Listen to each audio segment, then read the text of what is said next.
Welcome to the Veterinary Rehabilitation Podcast, where we aim to help fellow veterinary rehab therapists increase their knowledge and elevate their practice. I'm Megan Kelly. And I'm Anae Lloyd. Together, we bring you the latest insights, research, and information in the field of veterinary rehabilitation. This podcast is brought to you by Onlinepethealth, a leading continuing education membership for veterinary rehabilitation therapists. With Onlinepethealth, you'll have access to a wide range of online resources to help you stay up to date with the latest techniques, advances, and trends in the industry. Our podcast features in-depth conversations with leading experts in veterinary rehabilitation. They share their own experiences and knowledge to help you improve your practice. Whether you're a seasoned pro or just starting out in the field, our goal is to provide you with the tools and the insights you need to succeed. So join us as we explore the exciting world of veterinary rehabilitation and help you take your practice to the next level. Good morning, vet rehabbers, and welcome to the Veterinary Rehabilitation Podcast. Today, we will be sharing an interview with Katharina Mattioli from Flexiness products, where she's talking to us about tools versus technique. Are balance products helping or hurting? This was a really awesome conversation as we warm up for the Vet Rehab Summit on the 8th of November. I hope you guys are excited as we are. This year, the Vet Rehab Summit is absolutely free if you are attending live. Please join us. If you need CPD or you need access to the recordings, the best way to join is as an Onlinepethealth member. Before we carry on, I want to say a big thank you to our sponsor, Paw Prosper. At Paw Prosper, we believe that true pet well-being demands a three-pronged approach: prevention, support, and rehabilitation. Our brands are trusted by veterinarians, universities, and rehabilitation facilities alike. So, whether you are looking to train, rehabilitate, or help your patients age with grace, brands like Walking Pets, Help Them Up, Respond Animal Therapeutics, Fit Paws, Muffins Halo, Sleepy Pod, and Canine Carts all offer effective, innovative, and proven solutions. Sign up today to receive a one-time special gift for all our listeners with your next order. You can sign up at the link pawprosper.com/OPH. And with that, guys, over to our chat with Katharina. Hi, guys, and welcome. Hi, Katharina. Thank you for joining me. Good morning. Awesome, guys. So if you are joining us live today is the second Vet Rehab Summit prelim that we are running. It is super cool. If you don't know what the prelims are, basically we are getting to know a couple of our sponsors and lecturers that will be with us on the day, the 8th of November at the Vet Rehab Summit.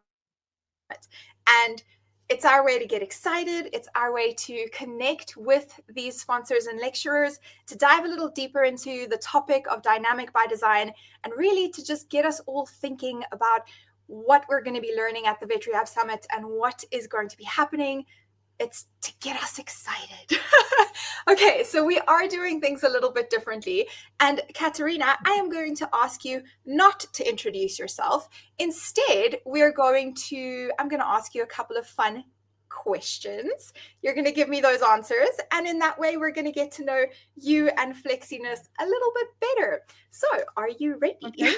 Yeah, shoot. Okay. So number one, if Flexiness were an animal, what would it be and why? So I think the easy answer to this question would be a Boston Terrier. But I mean, that's too obvious. So I was thinking a little bit further, and I came up with actually two animals. It wasn't easy because the one would be an octopus. Personally, I don't think that octopuses are very pretty, so I had to come up with a second one, and that was actually our almost, what did you say, bearded dragon? A bearded dragon. A chameleon. A chameleon. I love that. Yeah, because chameleons are so cool. A very it's a flexible animal. It has vibrant colors, and I think they are very but when they are active, they are very. It's just, I think it fits. It gives you that vibe. Yeah. I like it. Okay. What's one surprising way that people use your products? Um, yeah, actually, we had it was in the beginning of September. A reseller was at the trade show, and she sent me pictures. And when I saw the picture, I was like, horrible. There were our equipment. So that was maybe the weirdest but funniest thing, because Okay. I'm not a spider person. So I was like, ugh. And a more normal way is that we have a lot of physical therapists or physiotherapists for kids that are using our product. Kids like the colors. so Oh, so I love they that. yeah, they are using it because the human colors are too standard for the kids. So yeah. Oh, I really like that. I think that's a very good use. Okay. I'm going to shoot some rapid fire questions at you, and you're going to tell me which one of two options you prefer, reach for first, resonates best with you. Are you ready? Ready. Puppies or seniors? Seniors. Seniors. That was very slow, Katharina. Quick, quick, quick. I wanted to say Sunrise, both. sunrise or sunset? Sunrise. Ooh, love it. Coffee or tea? Tea. Mountains or ocean? Ocean. Weird from a Flex box. person from Switzerland. No? Yeah, I don't know. Flex box bar or stacking bar? Gotta be one. Flex blocks bar. Okay. Pour disc or toy pour discs? Paw disc. Okay. Dream vacation in the city exploring or nature retreat? Are you asking young Katharina or old one? Now, Katharina. Nature it is. Nature, perfect. Good book or Netflix binge? Definitely the book. Definitely the book. Okay, I like Yeah. it. Are you reading something at the moment? Reading about 10 books at the same time. Some are always profession related books. I always get, and then some fun thing, but actually I have no title I can come up with, because I was reading a lot about mirror neurons last few weeks. That was an interesting topic. Maybe that's more interesting than a book title. I don't have one Okay. at the moment. Okay. I love it. Thank you so much. All right, guys, if you are tuning in live with us, it is so good to have you with us. This is the second Vet Rehab Summit prelim that we're running for the season over the next 5 weeks. We have about 2 prelims every week. It's going to be great. We're meeting the sponsors and the lecturers behind the Vet Rehab Summit, the guys that are going to make this event amazing. So today, Katharina is here to chat to us about tools versus techniques. Are balance products helping or hurting? So Katharina, how and when should unstable surfaces or balance equipment be introduced to our patients? Yeah, I mean, it always depends on the on the goal, and then also what are you referring as unstable or balance. People just picture like inflatables, but actually, when depending on the dog, when you come to a senior, also a sensimat can be something unstable. So yeah, because it is not, it's depending on the mat, it's not even. So it always, where is your dog at the moment, health, where are you in the rehab process? For me, just like using these kind of equipment when you are working with puppies, for example, it's like for experience, you're building walkways, parkours for like proprioception experience. Then you can start early. When it comes to rehab, it's an on or the icing on the cake to finish your rehab, to get your dog back on its paws. Okay, I like that. What are some of the most common mistakes that people make when they introduce balance products? Do we have a lot of time? So I think I will narrow it down. Maybe the most important is they start, when it comes to exercise, they start too early to use balance equipment. Or what we see a lot is when people want to buy something and they just manhandle the dog onto the equipment and don't get the time to experience how it is walking onto something. And yeah, it's like just have to reconnect. Yeah, when they put the dog on equipment, dog is just like shaking or has a tremor, that they think, oh yeah, now it's working, but actually it's not what we want. I think these are the common mistakes. Introducing too early, not setting a goal and not choosing the right equipment for the goal, just maybe what they have seen doing others. You always have to work goal oriented in the case, but I think that's more a problem dog owners have and hopefully not therapists or professionals. So I mean, nowadays professionals are educated to how to use, should be educated how to use equipment properly. And actually it has changed a lot the past 15 years, how we work and how we introduce balance equipment. I definitely agree with you. And I mean, I'm the first one to say when I've made a mistake, and that is something that I used to do, is to introduce balance equipment really early, not necessarily just, putting the dog on a peanut, but discs. I would have front feet or back feet on a disc from maybe the first or second treatment that I had with the dog, instead of creating a really solid foundation for them. And I didn't realize that, we need to think about the unstable surface as a progression instead of as something that we can introduce really early. So that's something I learned this year with the summit theme and the topics that we brought forward. And I've been in the industry. I've been working with dogs. I can't be the only one who's done that. So I think that's really, it's a very good area for us to explore. And I think definitely potentially a more common mistake than we might realize. Yeah. Yeah, but I think that's how everything works. It's progress. We also as professionals have to go on, and there is always we realize, and then we have to go from there. And I mean, as you said, a lot of people are progressing too quickly. But I think that's also a problem with social media. They see something on social media and then they think, yeah, my dog has to do that. And a lot of dogs just offer to. And then there is maybe the problem that people don't see, that they don't have the eye, that they see that it's not the same. Or maybe also when the social media video was perfect, they don't see the difference between their own dog and the dog that's doing it perfectly.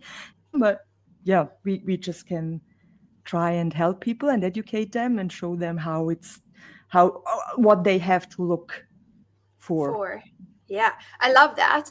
So how do you think does education around technique really make all the difference in outcomes? Because that is essentially the technique, and being able to see the mechanics of the dog in front of you is so important.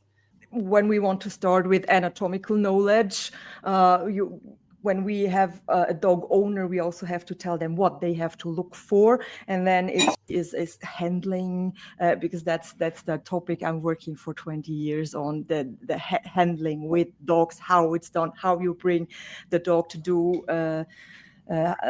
do something you want without manhandling. We don't want to put the dogs into, and that it works, that posture is good, and also movement is good. So I think that's my most important technique thing I see, and also the most most mistake I see, because dogs, as I said before, when you asked me about the books, what I'm reading, I said I was reading a lot about And that's actually something very important, because dogs are mimicking what we are doing. So if we shift weight, if our posture isn't good, the dog is mirroring what we are doing. So they will shift weight, and we don't realize that it's not what we actually want. So when we use elbow, hands, also our expression or voice, they are reacting, and that's what I really think is very interesting in working with the dogs to get to your goal. I love that, because it goes so deep. And this is something I realized with the horses quite a few years ago, is your handler, your handling, your skill as a handler. It is incredibly important. And if we don't up our skill as handlers, we cannot achieve exercise movement-based outcomes with our dogs or with our patients. We just you can't, because you don't have the skills, you don't have the knowledge and the understanding. And I mean, we don't know what we don't know. So it goes so deep, from mirror neurons to our breathing, to our posture, our own fitness levels.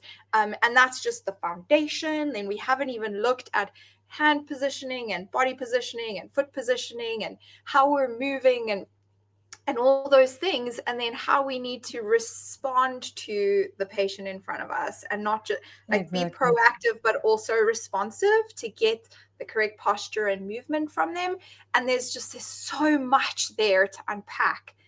I'm really excited, because that is one of our topics at the summit. Yeah. Because I don't think, as canine rehabilitation professionals, or equine even more so, because movement-based therapy is not generally something that we're incorporating into a rehabilitation session.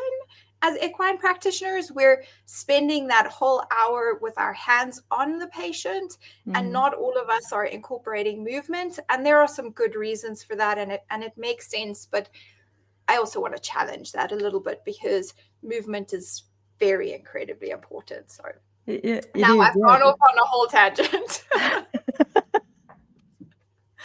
Oh, I love that. I think I had that experience. A lot of people said, yeah, it's easy for you because that your dogs work like that, because you have small dogs, you have Boston Terriers, they are very clever. That's very easy. So that's actually the reason I bought that Continental Bulldog, because I said, okay, yeah, it might be easier. But also, when you have a Border Collie or a Malinois, it's different to work with this kind of dogs. Then I thought, okay, I will get a more stubborn dog or dog breed, and I can show that it also works with correct handling. So it's like, okay, yeah, you were right. Sorry. I mean, are the Bostons easy to work with as a breed? Are they really very motivated, easy to train dogs? I wouldn't have said that. You think? Yeah. No, they are not. No. They are also challenging, but when you yourself make it look easy, everyone thinks it's easy. So you have these common things. Yeah, Border Collie, that's easy. Because they want to work, and then it's like, yeah, we all work with individuals, and and it depends on how you are, how your voice is, how your expression is. I mean, you can, from someone that is always like, how do you expect a dog to? I never worked with horses, so I can't. I back in the days, but never like this, so I can't say how it is with horses. But it's like you need to control your level of emotion. So and have to check how is the dog's level or emotional level, so you can build this perfect environment that it works with this dog, the dog you have in front of you, and not the dog you think you have in front of you. Yeah, I love that. So treating the breed predispositions, understanding those predispositions, but also always focusing on the individual in front of you and their specific nature, energy level, motivation level, how they're coming to the party, I think is super important. Guys, I haven't said hello. I've just been like waving every time someone comments. But Marta, it's so great to have you. Hydropower, hello from Dubai. Love the Flexiness exercise equipment. That's so awesome. Thank you for letting us know. I also love the Flexiness equipment. It's super cool. Awesome. Okay, so Katharina, what is your favorite exercise or product combination for building stability first? So if your goal is to create stability in your patient, what is your go-to? For me, always my first go-to exercise is, I mean, the dog has to be able to stand on 4 legs. So that's the minimum. But stadium of rehabilitation, or you're just working with a healthy patient, you want to enhance performance. For me, the most important exercise is a stack, just a perfect posture stack, hold on duration. That tells me a lot about where is the dog standing in his fitness, on his fitness level. How does it, how long can the dog hold the top line, and so on. So that's and shows me, when I have my dog owners working with their dogs, how their handling skills are. Okay. So Katharina, if you are like, can you go a little bit deeper into that stack? How are you setting that up? And then what are you looking for in the dog? Like, what is a good stack? What are some warning signs that, it's not what you want it to be? And then, what does that look like? Yeah, I mean, it always it depends also on the breed standards. So to define correct posture, because there are different kinds of top lines, different kinds of, as we said, we have to work with the dog in front of you. If I don't know a breed exactly, I'm just checking breed standards and go and check what do they want to see. And generally speaking, we just want a top line according to breed standard. We want a balanced, that the dog is balanced, so it has a bit more weight in the front than in the rear. Also a little bit breed, depending on the breed. So it's 60-40, but and we want that front to be straight, and also the rear we can look at angulation. We can check, are the paws turned out, turned in, front and rear. We see how are the knees pointing out, are they straight, or all these things. How is the head carried? Is the dog focused straight forward? Also depends a lot on handling skills, on all the posture, on the person who is stacking the dog. We can influence a lot with what we are doing, so we also can bring the dog into in an unbalanced stand with our positions. Okay, I love that you're using that to assess your handler as well as your dog. I think that's really valuable, because it's a safe, low-key exercise that should be simple. And if the handler is having trouble with that, then you know where to start, right? You know where to go from there. When you're stacking, are you setting the dog up on like the Flexbox bar with the front and the hind feet, or just on the ground, on target mats? How are you setting them up? Personally, I prefer to have a low, stable platform, because I don't use unstable equipment when I want to evaluate the body. So I use low flex box, depending when the dog knows a lot and already can handle the small bars. I prefer to use the Flexbox bar, because they force the dog to stand more parallel than when they have a platform to step on. So they are already a little bit forced into that correct posture. But if we don't have a dog that can't handle the small ones, I use bigger ones, and then we have to work on the handler skills. So okay, fantastic. Okay, but so always close to the ground. Always has to be close to the ground. I don't like to dog stack up to high. I don't like that. No. Okay, super. Are you going to be attending the Vet Rehab Summit and listening to the lectures? Yes, I hope so. Yes. I have planned, yes, of course. Yay! Have you had a look at the lineup? Is there something in particular that you're looking forward to on that lineup? Yeah, there are a lot of topics that are very interesting, and I really, I also like to dive in topics that are not familiar with what I'm doing. So never stop learning, right? Yes. So I also want to listen to speakers that have maybe similar topics that I cover. So it's always I like to build synergies, so that you have I like to hear opinions from others. Maybe we agree or disagree, and then there can interesting discussions happen. Yeah. Interesting discussions. So that's I like that. I love that. That's actually one of my favorite things about Online Pet Health and the way that we've set up this platform is that we can get so many different viewpoints and experience levels and backgrounds to come together, and we can learn from all of them. I think there's so much value in that. Learning from like just a very limited training institution or a limited one or two people, or I think that's very limited in an industry where we have so much global influence. I think it's very exciting. So I think not one way is the best. There are several no. ways that work out. Yeah. The more tools we have in our toolbox, the better we can do for the individual dog in front of us. And I think that's so important. And then if you haven't registered for the Vet Rehab Summit yet, it is on the 8th of November. And coming and joining us live at the event is completely free. There is no reason why you guys should not be registered. So head over to the website, vetrehabsummit.com, and register for a free ticket and join us live. If you need CPD or you need to watch them as recordings, then you need to either purchase a ticket or become an Online Pet Health member.